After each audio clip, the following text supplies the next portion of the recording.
읽겠습니다. 여호와는 그를 악인의 손에 버려두지 아니하시고 재판 때에도 정죄하지 아니하시리로다. 아멘. 시편 37편 27절부터 33절까지 본문입니다. 악에서 떠나 선을 행하라. 악에서 떠나 선을 행하라 라고 하는 말씀의 제목입니다. 27절 말씀 먼저 보겠습니다. 악에서 떠나 선을 행하라. 그리하면 영원히 살리니. 이렇게 말씀을 주고 있습니다. 선을 행한다라는 말을 하는데요. 선을 행한다는 것이 어떤 것일까요? 사람들이 생각하는 착한 일, 사람들이 말하는 좋은 일을 하라라는 의미가 아니겠죠. 여기서 말하는 선을 행하라라고 하는 것은 하나님의 일을 행하는 것을 성경에서는 선을 행한다라고 이야기합니다. 하나님의 일, 사람이 하나님의 성질과 하나님의 속성으로 바뀌는 것, 뜻이 하늘에서 이루어진 것 같이 땅에서 이루어지는 것, 하나님의 나라가 내 안에 이루어지는 것을 선을 행한다라고 말합니다. 성경에서 선은 하나님을 가리키는 말이잖아요. 그렇기 때문에 선을 행한다라는 것은 하나님과 같이 될 것을 가리키고 있는 말입니다. 그러면 하나님과 같이 된다는 건 또 무슨 뜻인가? 사도 바울은 로마서 12장에서 하나님을 본받아, 이걸 마음을 본받아 이렇게 번역하고 하나님의 선하시고 기뻐하시고 온전한 뜻이 무엇인지를 분별하는 것, 이렇게 설명하고 있습니다. 즉 하나님의 형상대로 사람이 만들어지는 일, 이것이 바로 선을 행한다의 내용이 되는 것이고, 이것을 우리 가운데 눈으로 보게 하시기 위해서 우리 가운데 보여주신 증거가 바로 예수 그리스도이시죠. 빌립보서 1장 6절 너희 안에서 착한 일을 시작하신 이가 그리스도 예수의 날까지 이루실 줄을 우리는 확신한다. 우리 안에서 착한 일, 선한 일, 그것은 친절하거나 누구 돕거나 이런 일이 아니고 하나님의 나라가 내 안에 이루어지는 것, 우리가 하나님을 깨닫게 되는 것, 그가 말씀으로 나타내신 이 세상을 그 진리로 알게 되므로 우리가 다 그리스도인들, 그 진리로 하나님의 사역들을 바라보는 자가 되게 하시는 것, 그래서 하나님을 알게 하시고 그리스도를 깨닫게 하시는 일, 이것을 선을 행한다 이렇게 얘기합니다. 이걸 다른 말로는 영생이라고 이야기한다는 거죠. 그래서 이 본문에서는 영원히 살리라 이렇게 번역을 하고 있는데요. 영원히 살리라라고 하는 것은 소위 말하는 이제 불멸 이런 뜻으로 주는 것이 아니라 영원으로 산다라는 것으로 이렇게 번역을 해야 맞습니다. 영원으로 산다. 하나님이 가르쳐 주신 그 뜻으로 우리가 새롭게 살게 되는 것을 영원으로 산다. 이것을 영생이라고 이야기하죠. 요한복음 17장 3절 영생은 곧 유일하신 참 하나님과 그가 보내신 자 예수 그리스도를 아는 것이다. 영생, 죽지 않는다. 우리가 계속 반복하는데 이런 말로 우리가 이제 보통 해석해 왔는데 성경에서 말하는 산다라는 개념, 영원으로 산다라는 개념은 창세기 1장에서 아담을 지으시고 그 안에 생기를 부어러 넣으셨을 때 생명, 살아있는 자가 되게 하시는 것과 똑같은 맥락이라는 거죠. 하나님을 알며 사는 것을 영생한다라고 이야기합니다. 근데 이것이 이제 헬라 시대를 지나오면서 마치 영원불멸의 사상으로 바뀌게 되었고 또 사람들이 그것을 좋아하죠. 이 세상은 고단하고 힘들고 어렵지만 저 세상에서는 그렇게 살 것이다.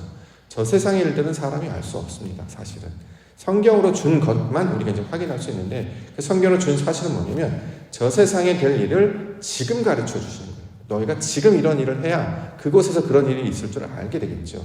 우리가 그걸 경험을 해야 나중에 그런 일이 생기겠구나라는 걸 아는 것처럼 이걸 우리가 생명을 갖고 사는 동안에 알게 하셔서 그대로 살 것을 가르쳐 주심으로 나중에도 그렇게 살 것을 기대하게 되지 않겠습니까? 그러므로 천국은 나중에 가는 것이 아니라 지금 겪어야 된다는 거죠. 내세에 벌어질 일은 내세 할 일은 우리가 알 수 없기 때문에 현세 그것을 경험하며 살게 되는 것을 가리키고 있는 말입니다. 그러면 천국을 간다 또는 천국 백성, 천국을 산다는 건 무슨 뜻이냐면 하나님이 주시는 그 진리의 말씀을 깨닫고 이 모든 세상, 하나님 역사하신 모든 일을 하나님의 뜻으로 발견하기 때문에 하나님이 나를 다스리시는 상태가 되는 거예요. 이걸 천국이라고 말하고 이걸 성경에서는 하나님 나라, 이걸 다른 말로 영생, 영원으로 산다 이렇게 지금 이야기하고 있는 것입니다. 그러므로 하나님을 알게 되고 하나님의 뜻으로 사는 영생으로 사는 것, 왜 태어났는지, 무엇을 위해 살아가야 되는지, 어떻게 살아가야 되는지 우리는 그동안 몰랐잖아요. 근데 성경이 이걸 말하고 있다는 거죠. 우리 가운데 생명을 주시고 호흡을 주시는 것은 그 창조주 하나님을 발견하며 살아가라. 그것이 바로 영원으로 사는 것이고, 이것이 하나님은 영이시니 그를 발견하고 그를 찾아 하나님의 형상대로 지으심을 받은 사람들이 해야 될 본분이다. 그것이 신앙의 목적이다. 이렇게 가르쳐주고 있는 것입니다. 그래서 악에서 떠나 여기 보면 선을 행하라라고 하는 것. 자, 악이라는 개념도 사악하다, 나쁘다 이런 개념이 아니라 하나님을 알지 못하는 상태를 악으로 설명하는 거죠. 빛을 설명하기 위해서 어둠을 두는 것과 같은 개념이에요. 우리가 하나님을 알지 못하니까 육신의 상태를 알게 하셔야 하나님의 상태를 알기 때문에 본문에서는 그렇게 나타나는 것, 보여지는 것을 성경은 악이다 이렇게 얘기하고, 보통 이것을 육신적인 상태라 이렇게 번역을 하고 있습니다. 자신의 생각과 경험 가운데 이제 살아가죠. 우리가 육신을 입고 살아갑니다. 자, 이렇게 살아가면 이것을 통해 어디까지 다다라야 되느냐? 하나님의 뜻을 아는 데까지 다다라야 되는데, 하나님의 뜻을 다다르지 못하고 그냥 여기가 졌사오니, 그냥 이렇게 살라고 주신 거구나, 이렇게 머물러 있게 되면 그것이 이제 악이 되었다. 악에서 벗어나야 되는데, 보여주신 것에서 벗어나서 진리를 아는 지경까지 다다라야 되는데 그렇지 못할 때 악의 상태에 머물러 있다. 그러니까 거기서 벗어나야 되는 거죠. 성경에서는 악을 껍데기로 표현을 합니다. 형식, 껍데기 형식. 그래서 여기서 벗어나는 게 뭐예요? 내용을 알게 되는 그 지경까지 가야 되는 거죠. 어떤 과정, 형식, 우리가 틀이 먼저 생기고 그런 다음에 그 안에 뭔가 채워지지 않습니까? 그러니까 그 채워지는 것까지 다다르는 것이 하나님의 뜻이다, 하나님의 원리다 이렇게 가르쳐주고 있습니다. 그래서 세상 모든 만물들이 형식이 먼저 생기고 내용이 채워지죠. 가라지가 생기고 껍데기가 생기고 그 안에 알곡으로 채워져요. 꽃이 필 때 이렇게 열매가 맺는 걸 보면 봉우리가 생기고 그 안에 뭔가 드러나게 점점 쳐서 열매가 채워지는 것처럼 우리도 처음에는 가장 먼저 형식, 예를 들어서 교회를 다닌다, 또는 크리스찬이 되었다, 또는 신앙이 되었다, 타이틀이 먼저 생겨요. 저도 목사가 되었다, 그렇죠? 근데 목사가 되었다고 해서 목사 그 자체는 아니잖아요. 이름만 주어진 거예요. 근데 점점 그 이름대로 살아가기 시작합니다. 그리스도인으로 부르심을 받았어요. 하나님의 거룩한 성도로 부르심을 받았어요. 성도, 거룩한 자라고 부름을 말하지만 실제로 거룩하게 사는가? 그건 아니란 말이죠. 그런데 말씀을 양식처럼 주셔서 그렇게 살게 하세요. 그래서 점점 채워지며 하나님의 그 원하신 지경까지 살게 되면 하나님의 뜻을 이루는 선을 행하는 것이다. 이렇게 지금 가르쳐주고 있는 것입니다. 그러므로 우리에게 주시는 모든 생활이 그렇죠.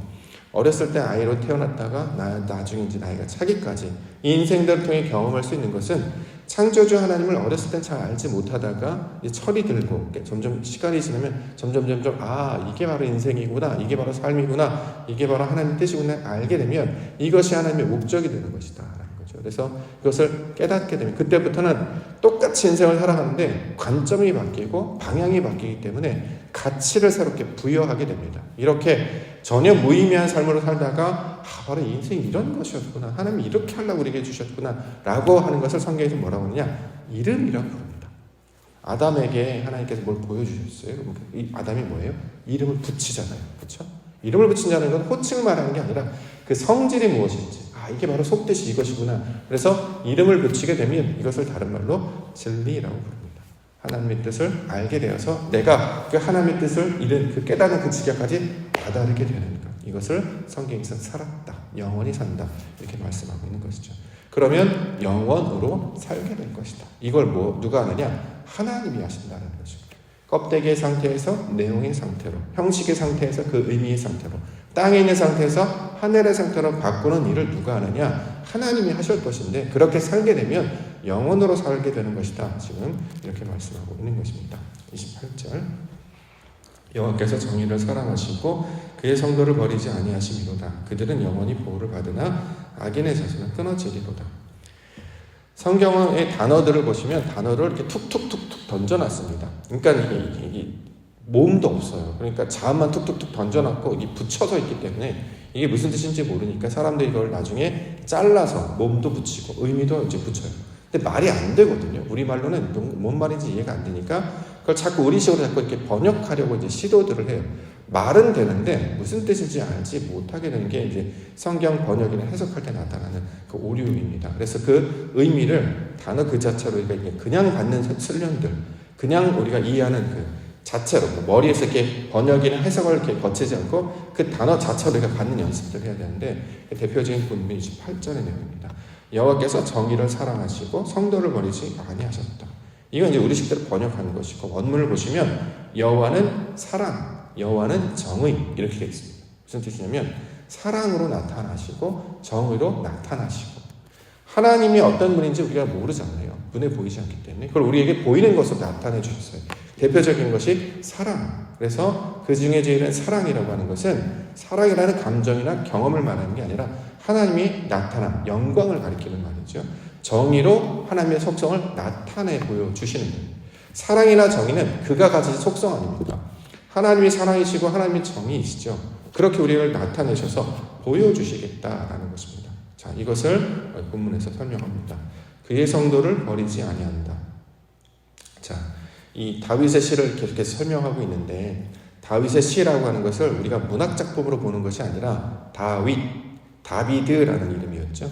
하나님의 구별되심으로 우리가 구별되는 것, 이걸 다비드라고 부르고 이 다윗이라는 인물로 설명을 했을 뿐입니다. 시라고 이제 번역을 했기 때문에 그런데 하나님의 구별되심으로 우리가 구별되는 모양을 다윗의 글을 통해서 우리에게 설명하셨다는 뜻이에요. 마찬가지로 하나님이 어떠하시면 우리 안에 나타나야 되잖아요.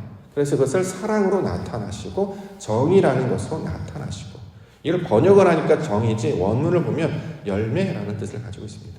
하나님이 우리 안에 말씀의 씨로 들어오셔서 그것이 숙성되어서 자라게 되면 열매가 되잖아요. 그걸 정의라고 부른다는 거예요. 근데 우리는 우리 개념으로 설명하니까 이걸 이렇게 그런 뜻으로 해석하는구나. 그러니까 평생 이제 이해를 안 하고 지식으로만 밖에 있게 되는데, 간단합니다. 오늘 원래 주셨던 주제가 뭡니까?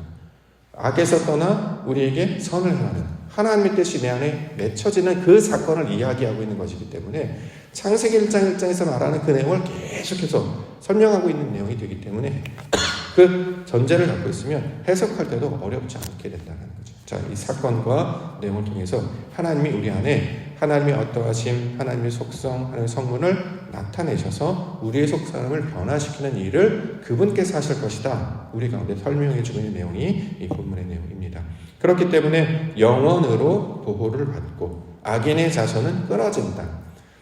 악인이 등장을 하면 특정한 어떤 다른 사람을 가리키는 말이 아니라고 했습니다. 의인과 악인은 의인이 있고 악인이 따로 있고가 아니라, 그렇게 되면 우리는 항상 우리가 의인이고 저 사람이 악인이고 이렇게 나쁘게 생각하잖아요. 이분법으로 생각합니다. 근데 의인과 악인은 우리 안에 나타나는 성질을 가리키고 있는 말입니다. 자, 하나님을 알지 못하는 상태였던 악인의 상태였던 우리가 하나님을 아는 자로 바뀌게 되면 의가 되었다라고 말한다는 거죠. 그래서 악인의 자손을 끌어준다라고 하는 것은 그 하나님을 알지 못하는 상태에 내버려 두지 아니하시겠다. 그렇죠? 그래야 우리가 하나님의 아들들로 바뀌게 되지 않겠습니까? 그래서 이걸 끊어내다, 자르다라고 하는 것인데, 육신의 본성이나 육신의 생각들을 말씀을 하나씩 잘라내는 거예요. 그래서 거룩한 성도만 남게 되는 것을 의인으로 바꾸신다. 자, 그 내용으로 우리가 본문을 이해할 수 있어야 합니다. 29절, 의인이 땅을 차지하며 거기서 영원히 살리로다. 땅을 차지한다, 정복하다라고 이걸 잘못 해석해서 막 대륙을 정복하고 식민지하고 막 다른 민족들을 다스리고 이랬죠. 그런 의미로 준 게 아니죠. 땅을 차지한다는 것은 하나님의 말씀이 우리 안에 치고 들어와서 우리를 다스리신다라는 뜻입니다. 땅은 우리를 가리키는 말이에요. 그래서 좋은 땅이라는 비유를 하는 이유가 거기였죠. 자, 땅을 차지했다. 하나님의 나라가 내 안에 들어와서 이제는 나의 욕망이나 본성대로 살지 아니하고 하나님의 말씀으로 살게 되었어요. 하나님이 우리를 다 다스리게 되었죠. 그래서 이것을 차지하게 되었다. 이를 가리켜서 의인이다. 자, 영혼으로 산다. 그 뜻으로 해석할 수 있어야 합니다. 30절과 31절. 의인의 입은 지혜로우며 그의 혀는 정의를 말하며 그의 마음에는 하나님의 법이 있으니 그의 걸음은 실족함이 없으리로다. 자, 요거는 이제 우리가 이해할 수 있겠네요. 그의 마음에 하나님의 법이 있으니, 율법이 있으니, 율법을 뭘로 깨달아야 되느냐? 생명의 말씀으로 깨닫는 것. 이걸 그래서 토라라고 부릅니다. 토라는 율법, 모세우경을 가리키는 그 명칭인데 의미는 생명의 말씀이다라는 거예요. 율법을 지식으로만 갖고 있지 않았고 그 지식을 통해서 가지고 계신 하나님의 의도, 그 뜻을 알게 되었기 때문에 우리 안에 살아있는 말씀이 되는 것이죠. 그래서 이것을 토라 이렇게 이야기하고 이것이 하나님의 법 이렇게 설명하고 있습니다. 하나님의 뜻을 알게 되었어요. 창세기 말씀을 주신 것이 지구과학처럼 우주를 만들었다는 뜻이 아니라 우리를 믿음이 없던 자를 눈을 여셔서 빛을 보여주셔서 하나님을 깨닫게 하시는 하나님의 사역을 가리키는 말이구나 가르쳐 주시고, 출애굽기라고 하는 것은 이스라엘 백성들이 단순히 애굽에 있다가 나와서 가나안 땅으로 들어갔대 이게 아니라 육신의 상태에 놓여있던 그 노예와 같은 사람들을 육신의 상태를 바꾸셔서 말씀으로 가르치시고 진리의 백성으로 바꾸시는 이야기구나. 그래서 모세가 나타난 이유가 모세가 말씀이라는 뜻이잖아요. 말씀이 우리 안에 들어와서 우리가 하나님의 성질로 바꾸는 이야기를 가르치고 있는 거죠. 출애굽기가 그 내용이구나. 레위기는 제사드리라고 준 것이 아니라 그의 거룩하심을 따라 우리도 거룩하게 만드시는 하나님의 이야기. 민수기 말씀을 가르치는 이야기, 신명기 그렇게 말씀을 듣고 배우는 자들이 말씀이란 그 존재로 바뀌게 되어서 그걸 데바림이라고 이야기하는데 그 말씀들이 들어가는 땅이 어디냐? 가나안이다라는 거죠. 말씀으로 세워진 자가 되어야 가나안에 들어가는 것입니다. 우리가 이 땅 가운데 하나님의 말씀 변화가 된 자가 되어야 천국이 비로소 소망하게 되는 거죠. 뭔지 알지도 못하고 경험하지도 못하고 마냥 믿습니다 한다고 가는 것이 아니란 말이죠. 여기에서 다 깨닫게 해주셨습니다. 우리의 지식과 감각, 눈, 코, 입, 감각을 우리에게 주셨고 그것을 더듬어 살피면 반드시 찾고 구하고 두드리면 만나게 될 것이고 보게 될 것이고 경험하게 될 것이다. 그게 하나님의 영광이라고 말하고 있기 때문에 이것을 소망하는 자로 우리를 부르셨고 성경은 바로 그의 성질들을 직접적으로 가르쳐주고 있는 내용이 되고 있기 때문에 그 말씀을 뜻을 아는 지경까지 나아가야 된다는 거죠. 마음에 하나님의 법이 있습니다. 당연히 그는 지혜를 말하게 되겠죠. 당연히 그는 정의라는 열매로 살아가게 되겠죠. 사랑하라, 정의를 말하라, 똑바로 살아라, 희생해라 말할 필요가 없는 거예요. 우리가 하나님이 되면 우리가 하나님의 존재와 똑같은 성질을 가지게 되면 그냥 그런 열매들이 주렁주렁 맺히게 되는 것뿐이지 본질은 변하지 않고 우리가 천국만 간다고 해봐야 여전히 욕망이 있고 여전히 자기 기질이 남아있다면 그건 천국이 되지 못하겠죠. 그러니까 이 땅 가운데 우리에게 주신 육신들을 바꾸시는 이야기를 하나님께서 성경을 통해서 하고 있는 것입니다. 32절, 33절 악인이 의인을 여부와 살해할 기회를 찾으나 여호와는 그를 악인의 손에 버려두지 아니하시고 재판 때도 정죄하지 아니하시리로다. 자, 악인과 의인의 개념을 알게 되면 이걸 오해하지 않게 됩니다. 악인이 날 죽여요? 의인이 날 죽여요? 그런 의미가 아니겠죠. 악인은 무슨 뜻이냐면 하나님을 알지 못하는 그런 상태에 있는 자가 의인의 상태로 바뀌게 되는 것. 그 과정을 이렇게 표현하고 있는 거예요. 그래서 어떻게 해요? 옛사람이 죽어야죠. 악인의 상태가 죽어야 하나님의 성질로 바뀌게 됩니다. 이걸 이제 살해하다 이렇게 우리말로 번역을 하니까 마치 누가 죽이는 것처럼 설명을 하고 있는데 그러면 말씀의 그 방법을 잘 모르면 오해하게 됩니다. 하나님께서는 내가 기도만 하면 저 사람 못 살게 하면 나 처치해 주시는구나. 그런 뜻을 준 게 아닙니다. 옛사람이 죽고 하나님의 말씀에 새 사람이 되는 과정. 그러려면 어떻게 해요? 내가 말씀으로 바뀌어지게 되는 거죠. 이걸 성경은 죽음이다라고 이야기했는데 성경에서 말하는 죽음은 영적인 죽음을 가리키는 말이고 우리가 새롭게 변화되는 과정을 설명하고 있는 것입니다. 그래서 악인의 손에 버려두지 아니한다. 악인의 상태에 머물러 두지 아니하시고 하나님의 열매, 그 재판이라고 번역을 했는데 하나님의 열매로 맺게 하시는 일을 하나님 여호와께서 하신다. 이제 그 내용으로 우리가 이것을 받으셔야 합니다. 이것을 가리켜서 뭐라고 하느냐? 다비드가 되는 일이라는 거죠. 우리가 다윗이 되어야 됩니다. 왕이 된다는 뜻이 아니죠. 유대인들은 아직도 다윗을 기대하면서 다윗의 벌을 막 굳게 걸어놓고 그를 기다리죠. 메시아를 아직도 기다리고 있습니다. 근데 이미 우리 예수 그리스도를 보여주셨잖아요. 하나님의 뜻과 똑같아지는 것을 메시아, 우리에게 육신을 오신 예수 그리스도를 보여주셨어요. 그래서 어떻게 살아가는지 내 것을 내려놓고 하나님의 것을 바라고 내 것으로 판단하지 않고 말씀에 순종하여 나가면 십자가 가운데 나아가 내 육신이 허물어지고 그 지경까지 나아가면 부활의 영광으로 구원받는 소식을 우리 가운데 전해주고 있다는 거죠. 이것을 모두에게 경험하라고 성경을 통해 주신 것입니다. 그렇기 때문에 이 과정을 겪게 되면 하나님의 나라를 우리 안에 임하여지는 것을 보게 하시는 일을 우리 가운데 말씀하고 있습니다. 그래서 우리가 방주가 되는 것이고 우리가 새 예루살렘, 새 성전이 되는 것이죠. 육신의 것이 다 무너지고 하나님의 것으로 새롭게 세워지는 것, 이것을 새 하늘과 새 땅, 새 예루살렘 성 이렇게 말하고 있는 것입니다. 뜬구름 잡는 것처럼 신화에 이야기하는 것처럼 주신 말씀이 아니라 우리 하나님은 살아계시고 모든 걸 완성하셨어요. 우리가 해야 되는 건 발견하기만 하면 됩니다. 근데 눈이 어두워졌기 때문에 보지를 못해요. 말씀을 주었어도 풀어줄 수 있는 사람이 없으니까 그냥 이 땅에서 잘 먹고 잘 살게 해주세요. 그 정도 수준에 자꾸 머물게 하는 거니까 이제 거기에 이제 머물렀는데 그걸 극복하셔야 합니다. 그러면 진리의 영으로 우리 가운데 역사하시는 하나님의 뜻을 알게 되어서 그 말씀을 해석하는 능력을 갖게 되면 세상 모든 것 가운데 역사하시는 하나님의 그 놀라운 섭리를 발견할 수 있게 되는 거죠. 그러면 우리를 가리켜서 우리가 거기 성경에는 이제 메시아가 되었다, 그리스도인이 되었다라고 이제 이야기를 하고 있는 것입니다. 그러면 다르게 살아갑니다. 내 시간으로 살아가는 것이 아니라 하나님의 시간으로 살아가는 것이 되는 것이고요. 이전에 알고 있었던 그냥 그 정도 수준으로 살던 인생에서 하나님의 시야로 이 눈과 귀가 확 열리기 때문에 문제가 되지 않아요. 과거가 과거가 되지 않고요. 우리는 항상 말씀을 쫓아 뜻을 살아가는 것이기 때문에 주변에서 뭐라고 해도 큰일이 날 것 같이 전염병이 났어, 전쟁이 났어, 기근이 있대, 난리가 나, 경제가 어떻대, 주변이 어떻대, 흔들리지 않게 돼요. 왜요? 우리의 귀는 말씀을 위해 고정되어 있기 때문이죠. 이렇게 사는 사람들을 하나님의 나라의 백성이다라고 이야기하고, 그것을 가리켜 성경은 별, 어둠인데 혼자 반짝반짝 빛나는 별, 그래서 우리를 별이다 이렇게 말씀하는 거죠. 성도가 빛이다라고 말씀하시는 것이 바로 그것입니다. 그렇기 때문에 소수가 될 수밖에 없습니다. 교회마다 많은 분들이 오기를 원하지만 실제로 제대로 된 교회는 말씀, 그 진리를 구하는 자가 소수이기 때문에 그렇게 많지 않습니다. 그러니까 적은 것, 많고 적음에 거기에 마음을 둘 필요가 없고, 우리가 얼만큼, 우리 한 사람이 어떻게 말씀 한 자락을 붙들고 그 지경까지 서 있는가, 그것이 가장 중요한 문제입니다. 의인한 사람이 바로 서 있으면 소돔과 고모라 땅을 멸하지 아니하시겠다라고 하는 것처럼 지역마다 땅마다 저와 여러분의 성도님들이 별처럼 외롭지만 빛나고 계셔야 된다는 거죠. 진리를 붙들고 하나님의 나라를 말씀하고 깃발을 들어서 설명할 때 그것을 통해 하나님이 기뻐하시고, 그가 그 붙잡고는 그것이 있으면 그 가정이든 지역이든 나라든 하나님의 영광으로 성령께서 역사해 주실 줄 믿습니다.